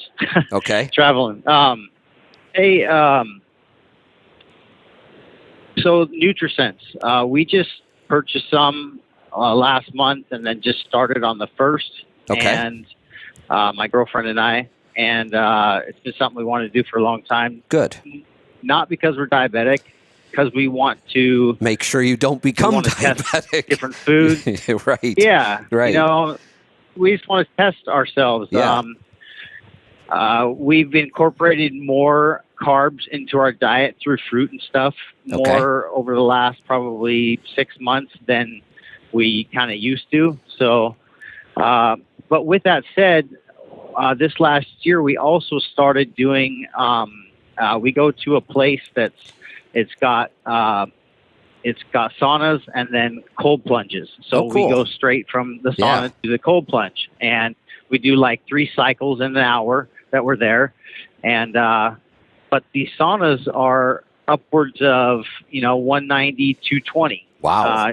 Pretty standard around 208. Yeah. So and so they're hot, and then into the cold. But NutriSense, they only recommend like 113, I think. And I haven't talked to them directly, but I just know that you did this for quite a while, and were in and out of your sauna sleeping bag and different things, or I don't know what else you did. But did you have experience with this? Like, is not really lasting the 14 days, or? I since I've been using the NutriSense CGM, which has been on and off for a couple of years, I've also been a part of groups on social media. So not only do I get to see my own results, I see what's going on with a lot of other people. I have done all kinds of crazy biohacking with it in infrared saunas and the sauna blankets and the cold and all kinds of things. I've never had a failure. I've never had the sensor not read right. I mean, I've never had a sensor come off. I have never had a single problem with a sensor. If you read the group long enough, you'll come across all kinds of stuff. People have their sensors fall off. They stop reading occasionally. And people do talk about, when they swim and that kind of stuff. And there are occasionally some things that could go wrong, but it doesn't seem all that common. And I haven't had any issues. Okay. Well, that's a good testimony. I just we both weren't sure with the heat. We'll sometimes spend, we try to shoot for just depends on how we're feeling, but in that hour, we'll, 12 to 20 minutes, 15 to 20 minutes on that hot exposure. And it's pretty hot. So I was like, well, maybe this thing will malfunction. Maybe it'll start come off early. It's possible, but like I said, I've seen some stories. It happens occasionally, but I've put it through some pretty tough stuff, and it's worked just fine. I mean, I've spent a solid hour in the sauna blanket, an hour straight without getting out at all, and it gets pretty darn hot in there, and I'm sweating like crazy, and the sensors, right up against the hot material on the inside of the blanket. And like I said, I've never had a single false reading or a sensor fail. Excellent. What you will notice, what you will notice is how much of an impact all of those things have on your blood sugar with no food involved at all. Yeah, like this is the second morning, so I felt like we're both pretty healthy, and we've been eating clean for quite some time, quite a few years, and learning, and I'm already finding out my glucose is a little high, and I'm a bit, but this is why I'm doing it, so I can kind of maybe not eat as late and incorporate certain things when before I go to bed, and I would have never known unless we're trying this. So we're doing 3 months, and excellent. We just want to learn from it. Excellent. So, we'll check in once in a while and tell us what you're learning. Yeah, we'll do. That's all I had, man. Oh, real quick on the yogurt. I got some tabs from you guys quite some time ago. I ended up making a batch, turned out great.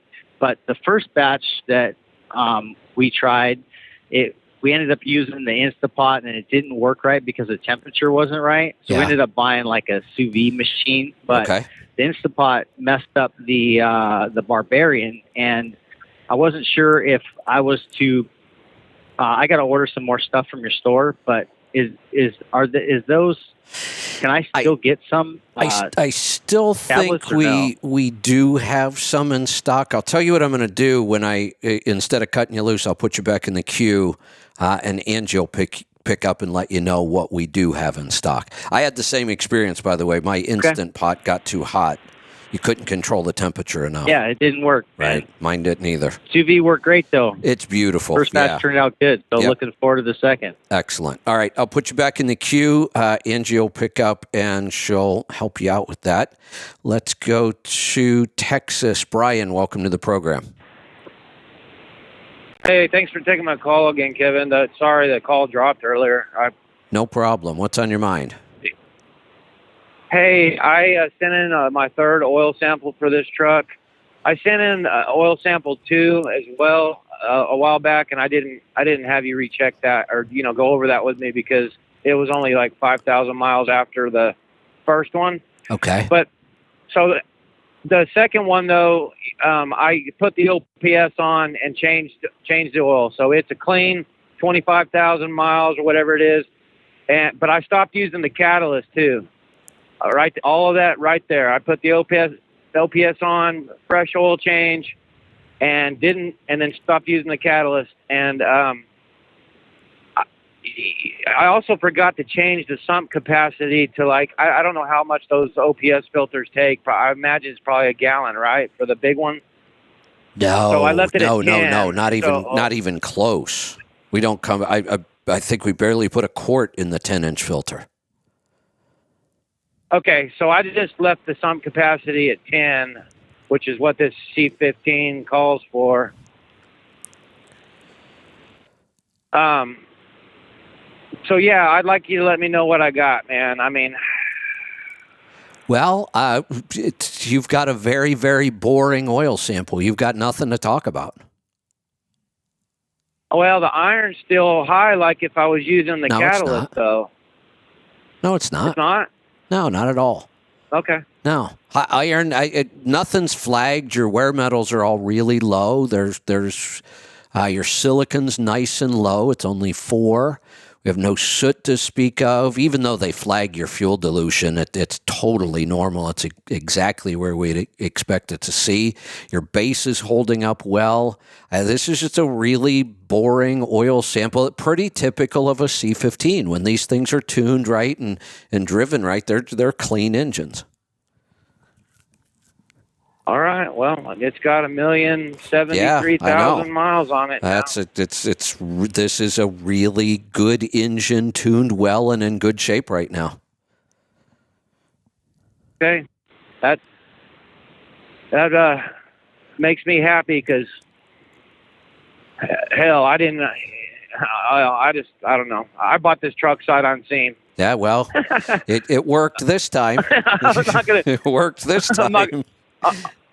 Well, it also cost me $60,000, so I'm not ever going to do that again. But right.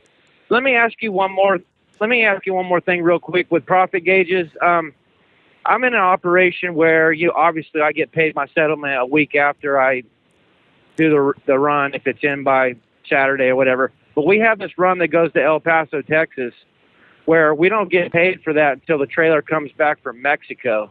And sometimes that could be 2 weeks, 3 weeks, whatever. And so like the profit and loss statement on profit gauges for the last year, I put in the ending mileage on December 31st.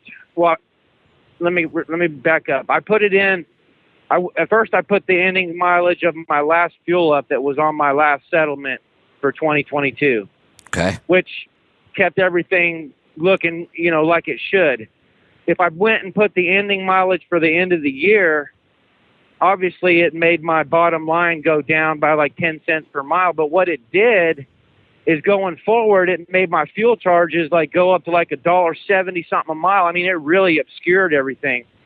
And then when I go back and put it back to the ending mileage, for my last fuel up, for my last settlement, it much more reflects, kind of tracks with what I did last year. And so I'm wondering, what should I do? Because the one thing I want people to get out of these accounting questions at the end of the month, the end of the year, the most important thing is to be consistent. Just keep doing it, whatever you choose, whichever method you choose to use, just be consistent with it.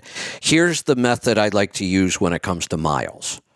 For mileage, I want to use the real miles on that date.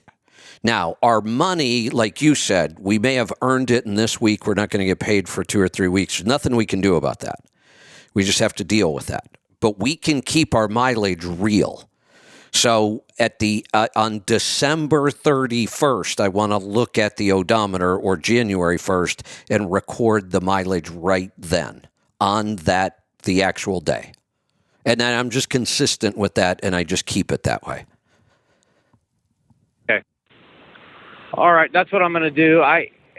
What's the protocol to have you look at my numbers? Do I call in and tell Angie, hey, Yep. or send in a report to y'all? Either way, you can create a PDF of the report and just email it to us, or you can call and have Angie pull it up and send it over to me when you call. Okay, so that'll be a conversation for another time. Good. I'm not putting any of my expenses in because I had so much when I bought this truck. It was over $60,000 that I had to. So I wanted to see. Well, I didn't want to obscure it. I wanted to say, fine. What am I actually making with this company? Is it worth working here? I'm fine with that. That's how you should use your accounting. Don't stick to just a bunch of stupid rules that don't make any sense. Use your accounting to help you make decisions. And that's what you did. You took some numbers out so that you were looking at it correctly. You did the right thing. Yeah, it's all accounted for in QuickBooks. Right. So I have that P&L statement. But can I tell you something? If I'm making $2.16 a mile, all miles, I'm leased to a carrier. It's $2.16 all miles. My split is about. It's a little better than 60-40, but it's not quite like 36. I mean, it's not quite like 33 and 66 or nothing like that. Let's just say it's a 60-40 split. What I'm actually making is like $1.35 per mile profit bottom. I mean, and that's not including any of my expenses. I mean, is it horrible? Well, wait a minute. You said something that confused me. You said my bottom line is whatever, $1.36 or whatever it was. The number isn't all that important right now. But then you said that doesn't include any of my expenses. I don't know what that means. Well, that's just my numbers off my settlement. That's not including any maintenance, like the $60,000 that I pulled out. It's just the settlements with the fuel, the fuel surcharge. Well, and then like all of my insurance and stuff that they take out. Well, we don't want to use that number to compare to see are you doing good or not. I mean, we want everything to be in there. When you pulled the maintenance out,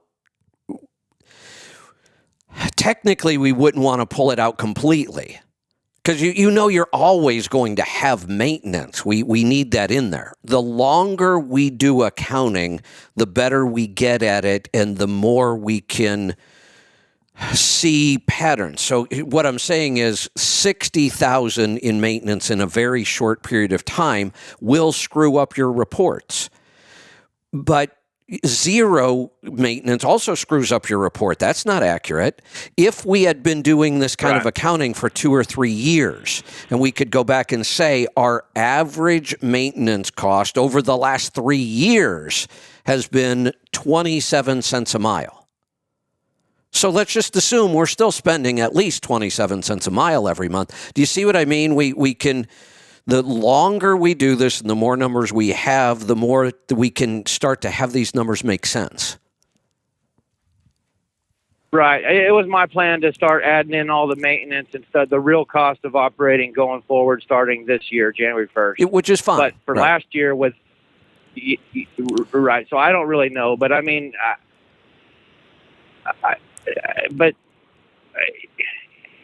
am I doing horrible or? Well, it's not horrible. No, I'm making it and I'm doing it. Here's one way to think about this. Let's forget that we've taken any kind of maintenance numbers out right now because that's just going to confuse everything. If we're doing our accounting correctly, all the numbers are in there, and we look at our net profit per mile, and let's say it was $1.36. Here's one of the ways we can use that number.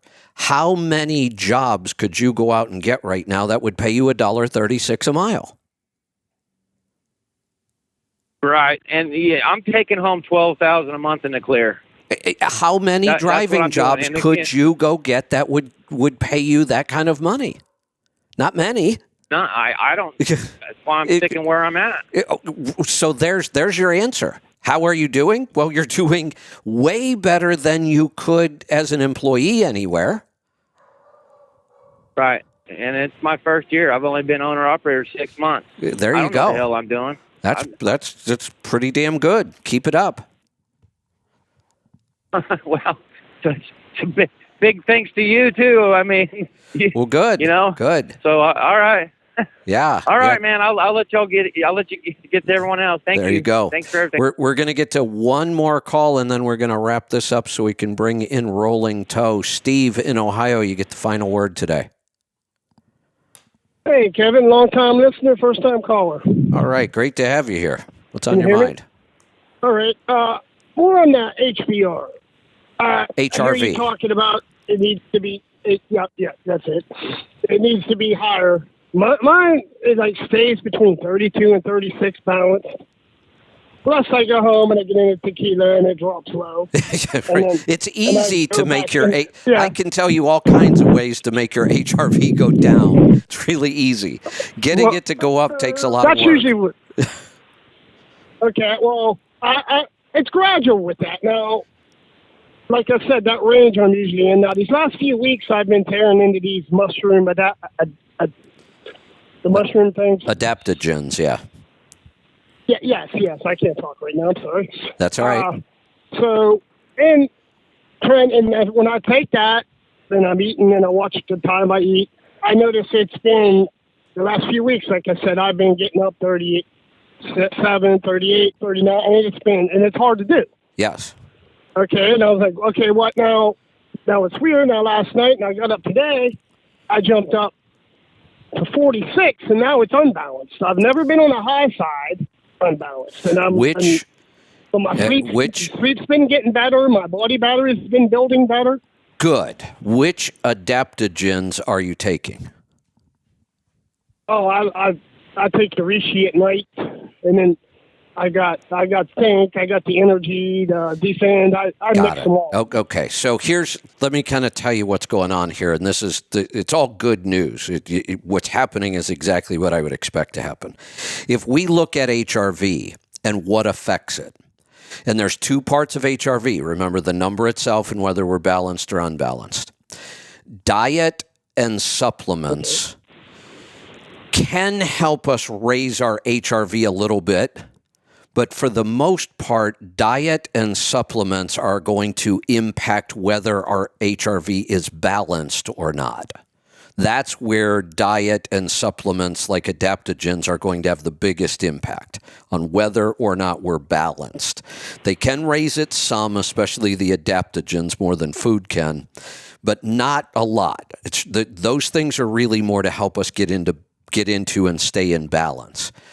What can make our number go up requires mostly physical efforts of some kind, and I can generalize and say the activities we have to pursue to get our HRV number to go up are all activities that make us uncomfortable.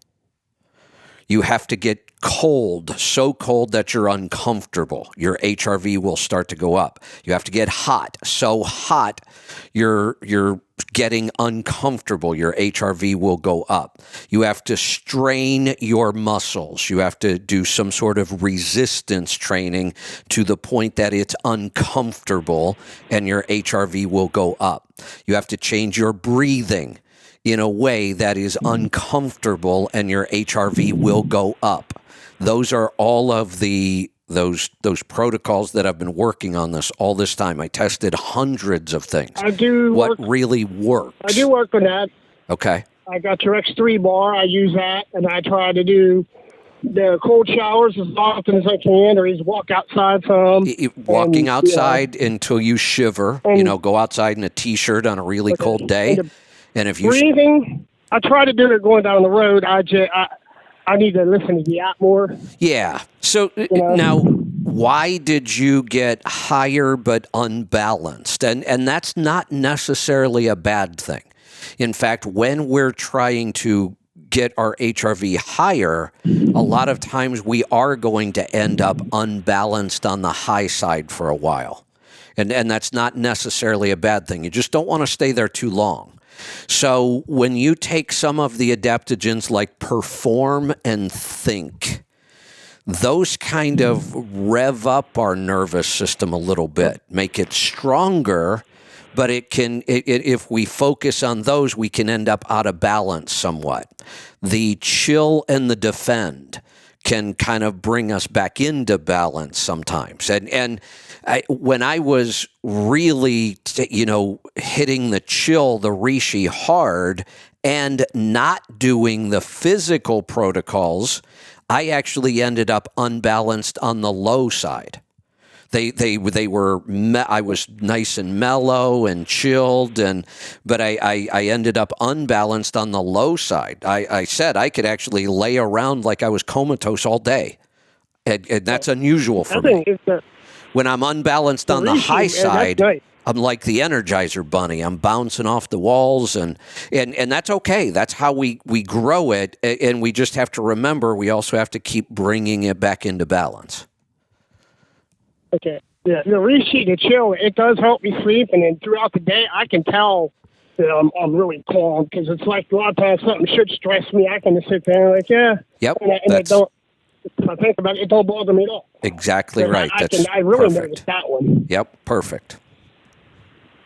But it's just weird. I've never went high and unbalanced. It's always everything affects me and takes me down low, but I've slowly been building that up. And then all of a sudden to shoot up like that, and I was like, it's just weird. Well, you know what this is telling us, and we're getting feedback now because we have more and more people that are doing these things as I was talking about them. What this is all telling us is all really good news. I think I nailed this one. It works. And it works pretty damn quick. All right, and you got any more news on that? I guess you were putting some new supplements together? The only news I have is that I haven't finished my part of them. Our supplement manufacturer's waiting on me, and it's just we're just in a place where we've got a lot of stuff going on right now, and we're short on people. And I try all this. Yeah, they're waiting on me right now. So. In fact, today it's on my schedule that I've got to do some work on that. I've got to get some paperwork filled out. We've got our formulations done. I can say that. The formulations are done. It's all down to paperwork and design and getting them into production right now, and everybody's waiting on me. So I am going to wrap this up.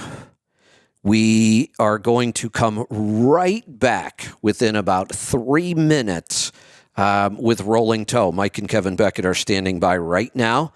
So I'm going to get out of here and bring them in. We will be back tomorrow with both John and Joel. I'm not sure about Henry. I don't know if Henry's joining us this week or not. So we will see you tomorrow for that. Be safe, be profitable, be fit and healthy. Always do the hard work and master the journey.